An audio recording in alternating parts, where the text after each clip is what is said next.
anyone and everyone. Welcome to Have You Heard About This Case? My name is Sam, and today we're going to be talking about the Old Joliet Prison outside of Chicago. But before we get to that, happy Halloween, everyone. I wanted to give you all a little bit of everything in this episode. So the Joliet Prison has a ton of history, which if you've listened to us before, you know I love. But it has murders, escapes, infamous inmates, and paranormal activity. So I'm hoping that this might feed all of your Halloween wants and needs. So let's get right into it and start with the prison history. The prison began construction in 1857, and the intention of the prison was to replace another state prison in Alton, Illinois. And the city of Joliet became an incorporated city only 6 years before the construction of the prison. So really, when you look into the history of Joliet, the prison is a huge component of it and has been a consistent part of it for well over 100 years. And the prison in Alton was built in 1831 and very quickly became overcrowded with poor living conditions. So the solution then was to build the Joliet Prison. And this solution was proposed by a woman named Dorothea Dix, who was an activist for those who suffered from mental illness and for the indigenous population. And she was an advocate for this prison and asylum reform. She had seen the conditions at Alton Prison and was outraged over them.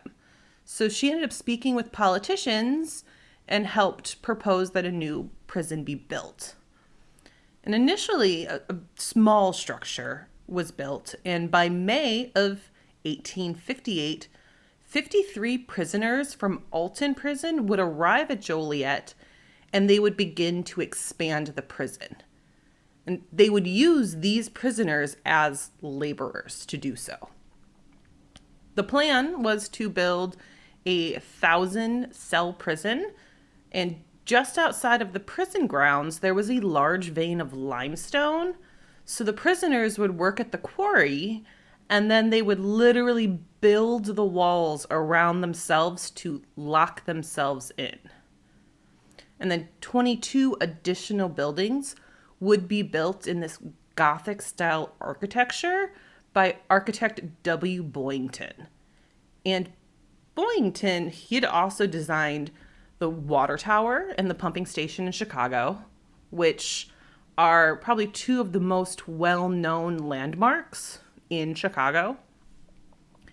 And Boyington wanted the prison to look like a medieval castle, taking advantage of the large limestone blocks that they were using as the structure. When the prison officially opened, it had 280 prisoners. And nearly 1 year after the construction began, on March 23rd, 1959, the first prisoner went through intake at the Joliet Prison. Previously, all of the other prisoners had come from Alton and were just transferred and went through their intake system at Alton. And so that first prisoner who went through intake at Joliet was named George Becker from Carroll County, Illinois. And he was a farmer who was arrested for larceny, and he served a 2-year prison sentence. But pretty quickly, the population of the prison grew to over 1,000, which was what the prison was designed to hold initially. By the end of the Civil War in 1866, the prison had 1,104 inmates, and by 1876, the inmate population grew to 1,700.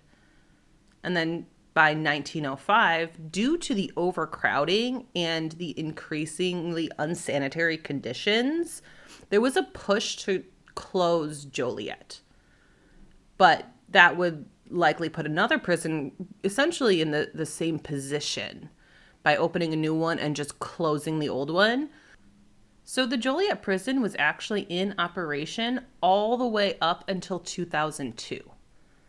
And the prison would use an Auburn model, which means that the prisoners actually had their own cells. They didn't have to share a cell, at least that was the goal, and that they would work during the day. So when the prison had become overcrowded, these tiny cells that were built with the intention of only holding one person now held two. And again, the prison was pretty close to capacity with two people in each cell.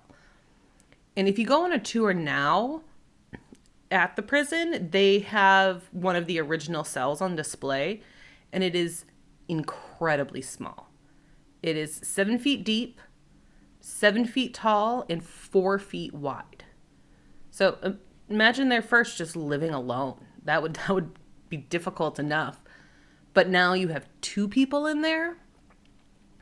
But this overcrowding became more difficult for the warden to keep up with, which makes sense. There's essentially double the amount of people you even intended. And there were many incidents of fights and stabbings and hangings that were happening pretty consistently at that time, inmate on inmate crime.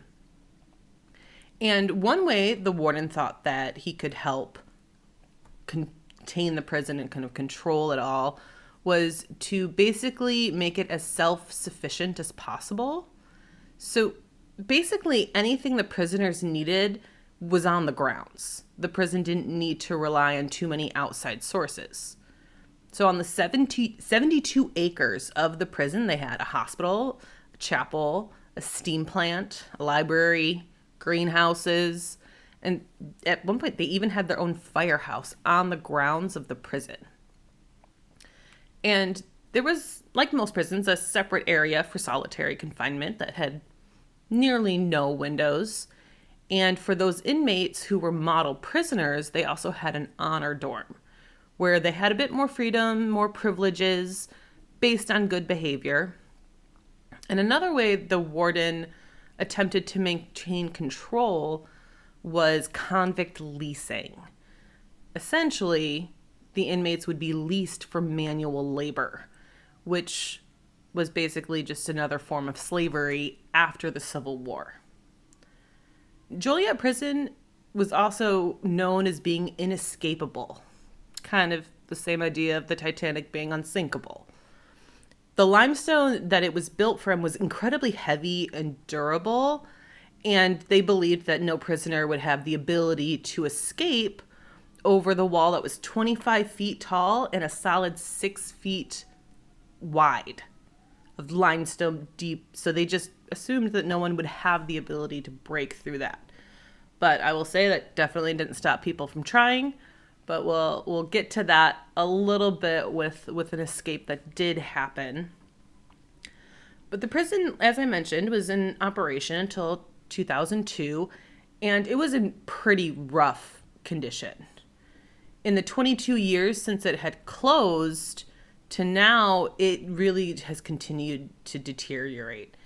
And I was there in 2020 doing a tour, and it was really surprising to me that after about 20 years, there was so much damage and so much was just falling apart. And I'll put a couple of our pictures on our Instagram from when I was there in 2020 so you can kind of see what I'm talking about. And in 2017, one of the buildings on the grounds had burned. It was believed that the fire was a result of arson. But as far as I can tell, there doesn't seem to be any public suspects to who started the fire. So it is still an unsolved crime.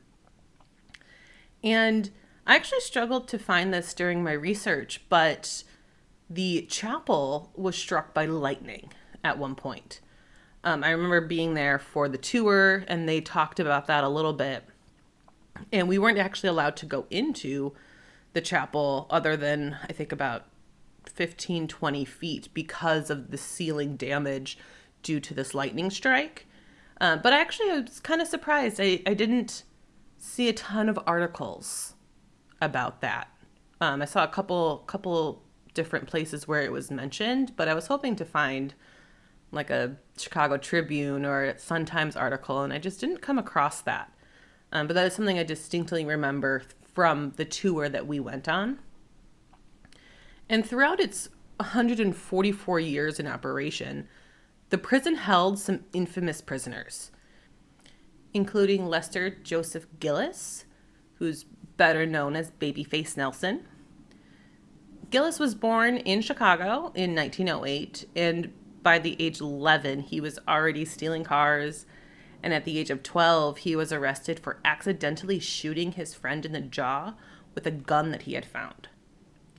As he got older, his crimes became, for the most part, financially motivated. A lot of armed robberies where he would walk away with hundreds and thousands of dollars. And that's hundreds of thousands of dollars back in the 1920s and early 1930s. And today it would be millions. He also became associated with the Toohey Gang, which was at the time a pretty well-respected gang in the area.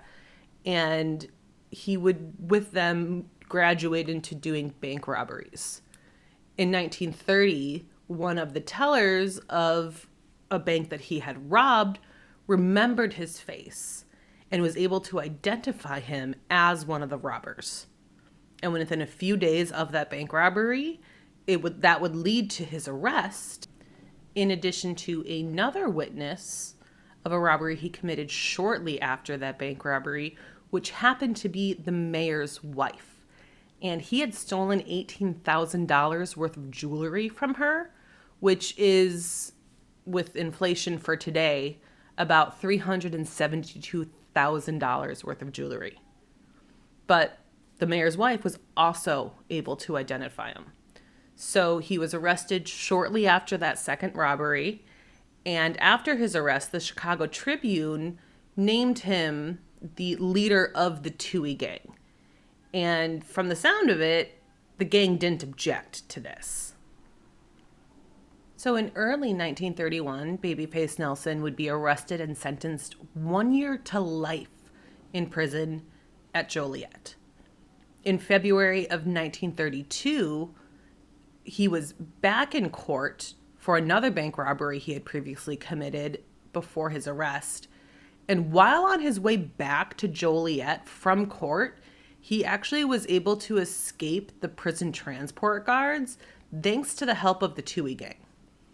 So Babyface would escape Illinois and eventually meet John Paul Chase and John Dillinger, and then continue to commit more crimes, as many of you may know, which that's actually something I would love to get into at some point, is the crimes of John Dillinger and kind of everything that he had done.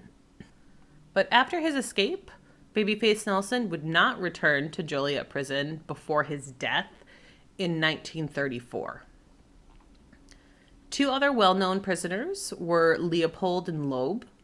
Nathan Leopold and Richard Loeb were students at the University of Chicago, and both men were incredibly intelligent. In 1924, Leopold was 20 years old, and he had already graduated college and had plans to go to Harvard. But he would be arrested before he ever had the chance to get to Harvard. At the same time, Loeb was 19 years old with a bachelor's degree from the University of Michigan, and at the time of his arrest, he was taking additional classes at the University of Chicago.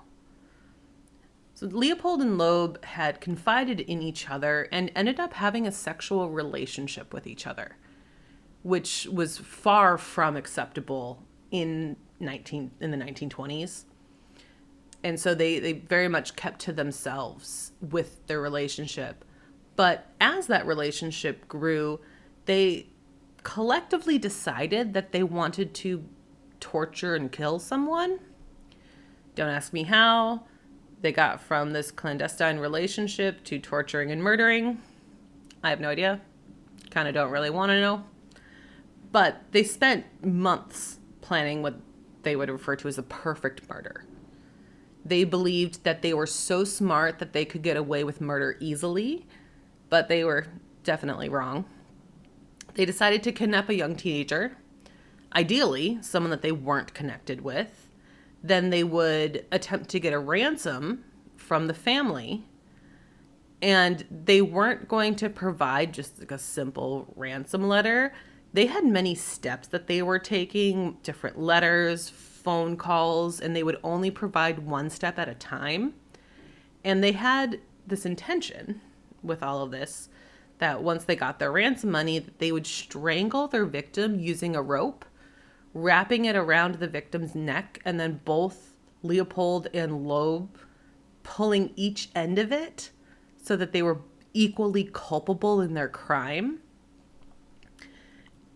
So on May 21st, 1924, 7 months of planning this quote-unquote perfect murder, in their opinion, their plan went into motion. Leopold rented a car under an alias, and the two men offered 14-year-old Bobby Franks a ride home from school. Bobby initially told Leopold and Loeb, no, I don't want to ride, because he was really only walking 2 or 3 blocks at that point. He was almost home already. But Loeb had managed to convince him to get into the car after talking about Frank's tennis racket. Their perfect murder plot apparently included kidnapping and murdering one of Loeb's neighbors instead of a complete stranger. And I think that's probably how they were able to convince Bobby to get into the car, even though it was a short distance. He knew them. They were chatting about something that they both had an interest in, because Bobby had played tennis at Loeb's home many times before. So it wasn't odd for Bobby and Loeb's to potentially want to chat about tennis. And some of the information is disputed in the next part here, but it's widely believed that Leopold was driving, Bobby was in the front passenger seat, and Loeb was in the back seat. And Loeb started using a chisel to hit Bobby in the head a few times, and then he pulled Bobby into the back seat where he gagged him. Bobby would actually die from this before Leopold and Loeb could follow through with their full plan that they had. They were going to keep him alive at least a bit longer, but they decided to continue with the rest of the plan. They drove to Hammond, Indiana to dump Bobby's body in a culvert, and they poured hydrochloric acid on Bobby's face and genitals, trying to ensure that he wouldn't be identified. Once they returned back to Chicago, Leopold called Frank's family, and he called himself George Johnson, telling them that Bobby had been kidnapped, and if they wanted to see their son again, they would need to follow their next steps. The family was supposed to go to a store to pick up a next step of written instructions, but the family member who was going to go do this actually forgot the address that he was supposed to go to, and in that time, Bobby's body was found. And so with him being found, the ransom was no longer a priority for the Franks family, and Leopold and Loeb, they didn't need the ransom. They didn't have any want or need for money. It was really just kind of something for them to do. And so once it was clear that they weren't getting money, they just kind of dropped it and went on with their lives. Both men also couldn't keep their mouths shut. It doesn't sound like they explicitly said that they had killed Bobby, but sounds like there were numerous instances where it was a if I were to have done it type of conversation. And in a lot of the articles I was reading, these people who were saying that they had spoken with the two men about this felt like that was even a little weird, because they would bring it up frequently where it's like, oh yeah, if I were to have done this, I would have done it this way or something like that. And during the investigation, police found a pair of eyeglasses near Bobby's body, which actually led them to Leopold and Loeb. These glasses were a pretty common prescription, but the style of the glasses themselves were unique because it had a custom hinge on it. And apparently there were only 3 people in the city of Chicago that had this specific type of hinge on their glasses, and one of which is Loeb. So on May 29th, 8 days after the murder, both men were questioned, and their alibi that they provided to police was that they picked up a couple women in Leopold's car, spent some time with them, and then dropped them off without ever even learning their names. Nearly immediately, this alibi was shattered by police because Leopold's chauffeur confirmed that this wasn't possible because Leopold's car was actually being repaired that evening. And so police went in there, said, we know you weren't with some women that evening. And Loeb was the first to break. He confessed, and he said that it was all Leopold's plan. Then Leopold confessed, and he said that he was only the driver and that it was all Loeb. But both men were sentenced to life in prison for murder, plus 99 years for kidnapping. So both men went to Old Joliet Prison. And it doesn't sound like there was a whole lot of drama with them in prison. They did minimally remain friends. Who knows if there was more, since there was previously a sexual relationship. But Leopold ended up not being there for too long. He was transferred in 1925 because he needed to have an appendectomy. And there was a other prison that was more well suited to do that for him. And then in 1930, Loeb would also be transferred to the same prison. So they were back under the same roof again. And while what Leopold and Loeb's crimes were incredibly heinous, with the added fact that it was just because they wanted to, their crimes were not necessarily as severe as other prisoners in Joliet Prison. Let's go ahead and jump ahead to 1980, because another famous prisoner was John Wayne Gacy. He was convicted of murdering 33 boys and young men, and he was sentenced to death.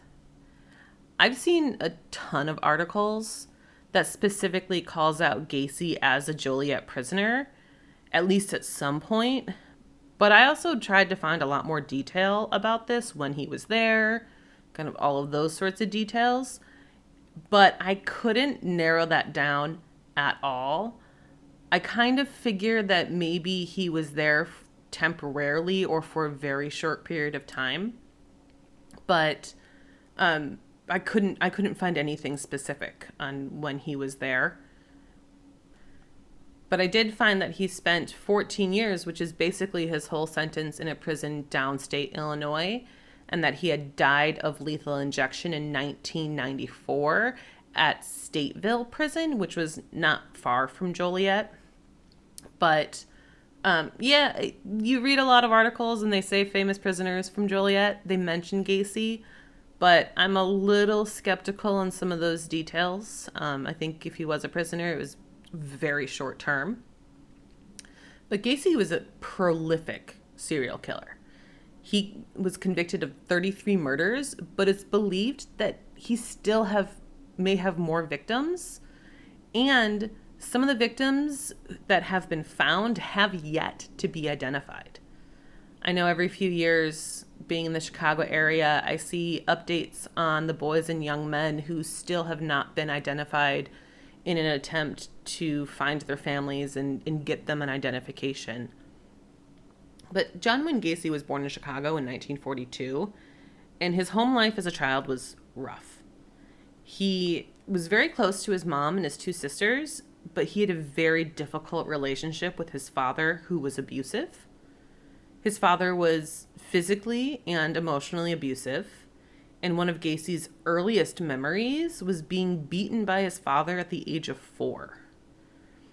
And he would also say things to be verbally abusive, calling him things like a sissy and dumb and stupid, and would often say that you're going to grow up to be gay, which at that point was such an insult and unacceptable. And at the age of 18, Gacy would become involved in local politics and the Democratic Party, which his father also did not approve of. Eventually, Gacy would flee the Chicago area to get away from his father, and he would go to Nevada, where he got a job in a mortuary, and he would embalm bodies, and he actually slept on a cot in the embalming room. But he would continue to attempt to advance his career. He would go to college, get a business degree, and he would save enough money to purchase 3 KFC franchises in Iowa. And this is where his interest in teenage boys and young men became more apparent, if he had potentially kept it a secret earlier. He would host parties for his employees in his basement, and he would mainly socialize with just the young men that worked for him. And in 1968, Gacy would sexually assault a young man named Donald Voorhees. When Donald told his father what happened, they immediately went to the police. Gacy was arrested. And in an attempt to prevent Donald from testifying against him, Gacy hired another one of his employees and paid him $300 to, quote, encourage Donald not to testify by beating him up. Donald got away from this attack, and Gacy had added charges of hiring someone to assault Donald. And during this time, Gacy had continued to assault other boys and young men. Somehow he convinced them that he was part of this homosexual experiment and paid them $50 to have sex with them. And for all of this and the crimes against Donald, Gacy was sentenced to 10 years in prison, but within 18 months, he was released and moved back to Chicago to live with his mom as part of his parole. He didn't stop his behavior, though, after moving. He assaulted more boys and young men, some of which would go to the authorities, but somehow the Iowa Parole Board didn't hear about these instances and these young men who were claiming that they were assaulted by Gacy. And these incidents did nothing to stop him. He didn't go back to prison. Iowa was unaware of it. But eventually Gacy would buy his own home and move out of his mom's house. And in this home that he purchased is where he committed all 33 murders he was convicted of, or nearly all 33. There's the potential that some were in his car. There's a lot of speculation, especially with the ones that they're not entirely sure if he had murdered them or not. It was at this time that he started a construction business. He would often hire these teenage boys and young men to work for him, and he would often convince them or force them to have sex with him. He would do things like offer the company vehicle if they had sex with him, so he'd bribe them as well to ideally not force them, but to hold something over their head so that they would, and then hopefully not say anything afterwards. And to make Gacy even creepier, in 1975, he would begin working as a clown. And he had 2 clown personalities and characters, Pogo and Patches. And it sounds like he didn't really make any money from his clown appearances. He just enjoyed doing it. My assumption is because it's very creepy and he had this attraction to young men and boys. Terrifying. And with him owning this construction company and working as clown, this is the time period where he was murdering the 33 boys and men.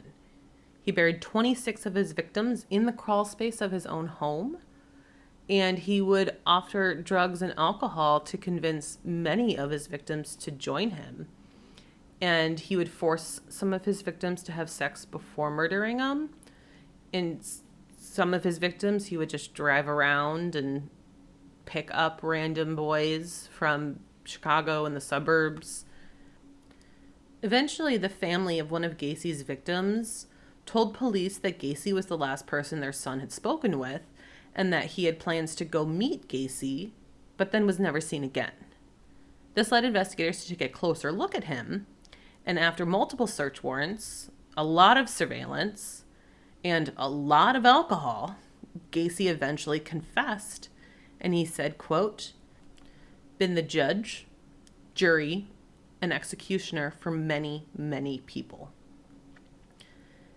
And I would love to do more of a deep dive onto Gacy. That is the Cliff Notes of the Cliff Notes. So if you guys are interested in that, just let me know. Put a comment on Instagram or something, or send us a message. But Gacy was one of the most prolific serial killers in U.S. history. And in 1994, he was transferred to Stateville Prison, which, as I said earlier, is not far from the Old Joliet Prison, where he died from lethal injection. So the last infamous prisoner I'll talk about, which again is going to be an incredibly brief kind of synopsis of their crimes, is Richard Speck. And with Speck as well, I struggled to find some information about his time at Joliet. Again, he's on that list just like Gacy, but I wanted to find more details that I couldn't. But Speck was born in 1941, about 200 miles from Chicago, and he spent most of his childhood actually living in the suburbs of Dallas, Texas, where he would have his first run-ins with the law. At age 21 in 1963, Speck would be arrested and spend 16 months in prison for forging a signature on a stolen check at a grocery store. He was sentenced to 3 years, but he only served 16 months. And then within a week of his early release, he was back behind bars for aggravated assault and parole violation. So he would have consistent trouble with the law over those next couple of years. And in 1966, he would move to Chicago with his sister, kind of hoping for a new beginning. But he really struggled to find work, and his brother-in-law was really trying to help him out, but nothing really seemed to go as planned for Richard, and this made him really angry. On July 13th, 1966, the fact that he didn't have a job and kept being turned away by different employers was incredibly frustrating to him, and he spent basically the whole day drinking at a nearby tavern. At this tavern, he met a woman named Ella Mae Hooper, and she had also spent a lot of her day drinking at the bar, and Richard had convinced her to go back to his place, where he raped and assaulted her and stole her handgun. After Ella Mae Hooper's assault, Richard left with a knife and her handgun, went and had some dinner, then went back to the tavern. Around 10:20 p.m., Richard left the bar and walked about a mile and a half before deciding to break into this nearby townhome. The home that he decided to break into were dorms for nursing students, and 8 women lived there together. Richard slowly killed all 8 women. He would take them one by one out of the room and kill them over the next few hours. There was a 9th woman there as well, and she ended up surviving after she crawled under the bed while Speck was out of the room with one of the other women. And it's unknown if Richard had even realized that there was a 9th person there to begin with, or if he had lost count of how many women were there, because the 8 women lived there and this just happened to be a 9th. So they're also wondering if this was potentially even premeditated and he was aware that 8 women lived there. They're really not entirely sure. But Speck left behind fingerprints and an eyewitness, the survivor who hid, and he was arrested within just a couple days of this mass murder. In addition to his general description, the eyewitness also provided detailed descriptions of a tattoo. And the couple nights after the murders, Richard was at a motel and he had attempted to commit suicide. The desk clerk of the hotel had called an ambulance for him, and it was actually the ER doctor who recognized the tattoo from the description and called it into police. Speck would go to trial in April of 1967, and the trial took 2 weeks and only 1 hour of deliberation for the jury to determine that Speck should be sentenced to death. But then, in 1972, Speck would end up being resentenced after, in his case, the death penalty was deemed unconstitutional. And instead, he was sentenced to 400 to 1,200 years in prison. So, essentially still just a death sentence in prison. And this was for the 8 consecutive sentences that would later be changed to 100 to 300 years in prison. But either way, he would be spending the rest of his life in prison.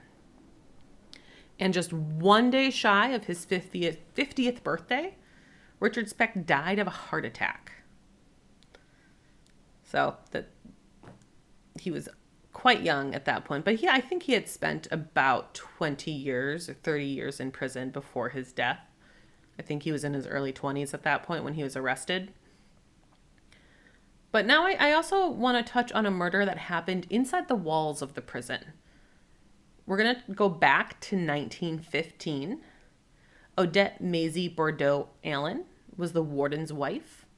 And Warden Edmund Allen, who preferred to be called Ned, was a really well-respected warden. And his wife, who preferred to go by Maisie, was very well loved in Joliet. She lived on the grounds with Ned and his kids and would often sing for the prisoners. Before marrying Ned, she had been a performer and she loved being on stage, and all the prisoners would look forward to hearing her sing. She also fought for more privileges for the prisoners, and those prisoners that had good behavior had the potential to be assigned as a trustee, which, let's be honest, in reality is essentially a servant, because they were basically taking care of the warden's home. It was a really highly sought after role because it had a lot more freedom. And it sounds like Maisie was the type of person that just drew people in and people enjoyed being around her. So it was definitely a highly coveted spot. On July 19th, 1915, Ned had to travel to Chicago for a conference, and Maisie had intended on meeting him in Chicago for dinner because I believe, I want to say it's only about 20 to 30 miles from Joliet to where he was for his conference in the city. And so it would be an easy trip for her to make in for the evening for dinner. And he was excited about this. He had a whole romantic evening planned. And that day he actually purchased a $3,000 ring as a gift to give her that night. But Maisie would end up canceling her plans to go into the city because her dressmaker hadn't finished the new dresses that she had planned on wearing on time for her to make that trip. So instead, Maisie took her 2 stepkids to the movies and then returned back to the warden's quarters before 11 p.m. And remember, she lived on the grounds of the prison, so the warden quarters were staffed by inmates. And early the next morning, an inmate named Joe Campbell started his shift at 5:30 in the warden's quarters.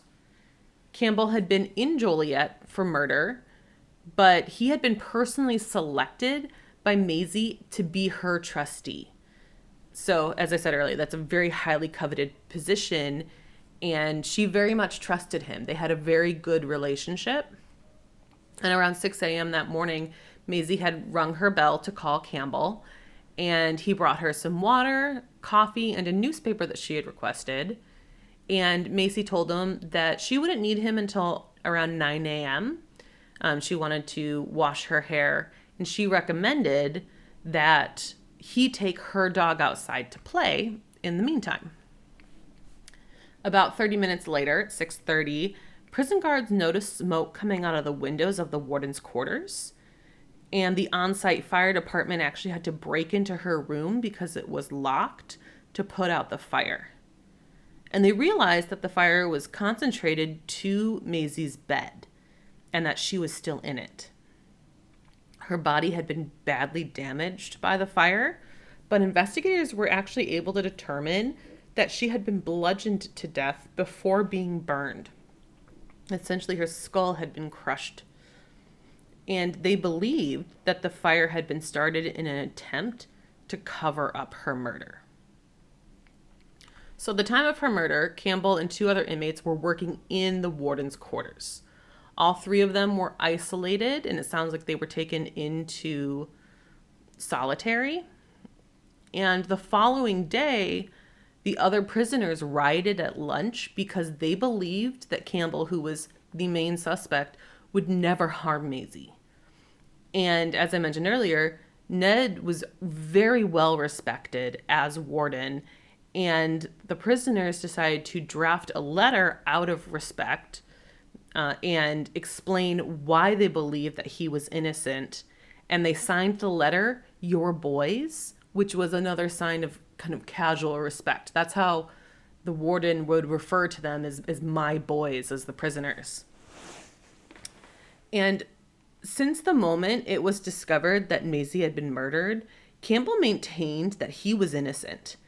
And clearly, many prisoners had his back if they were willing to riot and draft this letter. They genuinely believed in his innocence. And it doesn't sound like Ned was necessarily pointing fingers specifically at Campbell, but he let investigators take the lead, but he was very, very clear in saying that he believed that whoever had murdered his wife deserves to die. And investigators were the ones who really pushed hard to determine that Campbell was the murderer. They had the attitude that instead of guilty until proven, it was Campbell's responsibility to prove his innocence, and they considered him guilty until then, which was very difficult for him to do. In addition to all of that, Campbell was also, I believe, the only prisoner that was assigned to the warden's quarters who was black. And remember, this is in 1915, so unfortunately racism was widely accepted. And it was believed because of his skin color, he was more likely to be the suspect. And despite this great and respectful relationship that he had with Maisie, that he had with the warden and the other inmates, they just believed that he probably did it. So Campbell was taken to trial. And the attitude around the trial was that Campbell needed to prove his innocence versus the prosecution having the burden of proof. And it's innocent until proven guilty. Campbell was convicted and sentenced to death. But eventually his case would be reevaluated. His sentence was changed to life in prison because the judge did believe that his case was very much rushed. But instead of him actually getting a whole new trial, which I think is very likely warranted, he basically just took the death penalty off the table and said you can spend the rest of your life in prison. And many people believe that Campbell didn't kill Maisie. And it's, for most people, it's still very much considered to be an unsolved murder. It's a very interesting conversation during the tour. I'll put the link of the tour I went on in our show notes for you. This was years ago. Who knows if it's different, but it was a fun experience. And I want to just very briefly touch on some paranormal stories. Again, I'm going to put some links in the description where you can check out more paranormal stories. There's a couple specific ones that I'll bring up here that'll be linked in the show notes for you. But as many of you know, if you've listened to our other episodes, I am very much a skeptic. I want to believe in the paranormal. I've just never had an experience. And as I was saying earlier, I've done the prison tour, which was a ton of fun. I did more of the crime tour versus the paranormal tour. And the paranormal was still discussed a lot for us on our tour, but we didn't experience anything. One thing that I did find kind of interesting, you guys let me know if you think this is paranormal or not. But it kind of fall in the paranormal category, potentially. But while on our way to the prison, I was driving, following my GPS, and the GPS took me past the prison, which was on my left, and it had me take a right. And it took me through this small neighborhood on this really rough dirt road that ended up looping back towards like the front gates of the prison. I have no clue why my GPS took me on this route. It was incredibly unnecessary. I just thought maybe there was like a different place I should pull in further down on the other side of the prison, but nope, nope. It had me go on this really bumpy dirt road for a little bit. But I learned not long after being there that right off of this dirt road is where all of the unmarked inmate graves from the prisoners who didn't have family to have a funeral for them. So basically, my random GPS routed me past all these unmarked graves that I had no idea were there while trying just to enter the facility. So your choice if that's just a weird GPS thing or if that's maybe paranormal. It'd be really fun to hear your thoughts. But some of the most common paranormal stories that you'll hear about prison is actually hearing Maisie sing. There's a lot of people who have been on the grounds and said that they've heard soft singing or seeing a figure kind of in her window in the warden's quarters. We took a ton of pictures trying to see if we could get that as well, and we didn't. But another interesting one is actually closer to where those unmarked graves are, is right next to the quarry where they got all the limestone to build the prison. But apparently started in the 1930s, is believed that they could hear someone singing at night, and they believe it was a man. And initially people thought that maybe this was someone who was working overnight at the quarry, which likely would have then been another prisoner. But prisoners weren't allowed off the grounds at night to work.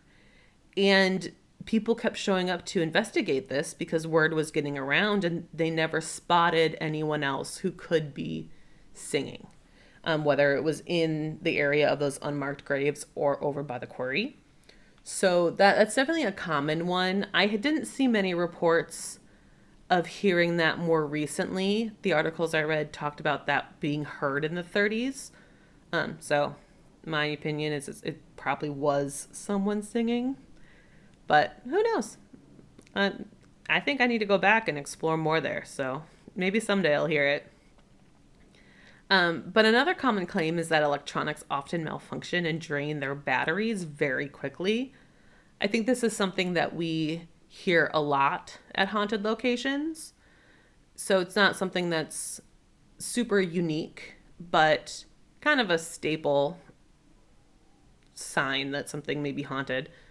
Again, that's not something that we experienced when I was there. We had our phones and our cameras out. Our tour guide had a microphone, battery-powered microphone. That all worked fine. But the couple shows that I really enjoyed that went to Joliet Prison was Ghost Hunters, and then Destination Fear, and then newer Project Fear, all did episodes there. And I believe Ghost Hunters, all of them were together. So the Destination Fear crew and Ghost Hunters all investigated at the same time. So that was really fun. I'll definitely link those for you because they'll obviously get so much more into the paranormal aspects of the prison. And while Destination Fear was there, they supposedly captured this photo of a really creepy black figure in the hospital kind of coming down from the ceiling. So I definitely recommend checking that out. It's on, I think, Discovery Plus and YouTube. You can see like their newer stuff that talk about it. It was fun. I think it's something that if you're looking for a nice spooky ghost show, those are good ones to check out that specifically talk about Joliet. So just to cap this off at the end, let's talk about something that's a little bit happier. The prison has been used as the set for film and television for years. One of my absolute favorite movies was filmed there while the prison was actually still in operation. It's the Blues Brothers. Literally, it was just a couple minutes filmed at the jail, but phenomenal movie. If you've never seen it, highly recommend it. So good. But probably the other most popular thing that was filmed on the grounds was Prison Break. And that was for, I think, a couple seasons after they closed their doors to inmates. And that was one thing I will say that was very interesting because it doesn't look that old in the show, and seeing how it's deteriorated since then. But when you go into like the medical building, it's very interesting to see like common or more current medical equipment that's still left behind. It's one of those really kind of bizarre aspects where you go from like one of the original cells built in the 1850s to seeing like an x-ray machine in the next building over. And I think that's something that is very interesting while watching the show Prison Break and kind of knowing that some of those things were behind the scenes on set. But that really is all I have for you today. I hope that you all have an amazing Halloween and that you have enjoyed this episode. I know I did a lot in here that was briefly touching on many topics. And if you guys are interested to hear more about any of those individually, let me know. I can probably put together a full episode discussing those, especially John Wayne Gacy, Richard Speck, Leopold and Loeb. So if you guys are interested, let me know. But thank you all for listening to Have You Heard About This Case? If you liked this episode, please leave us a review on Apple Podcasts or on Spotify. You can find us on YouTube at Have You Heard About This Case, on Instagram at Have You Heard About This Case Pod, on TikTok at HYHATC, or you can email us at haveyouheardaboutthiscase@gmail.com. Thanks, and we'll talk to you later.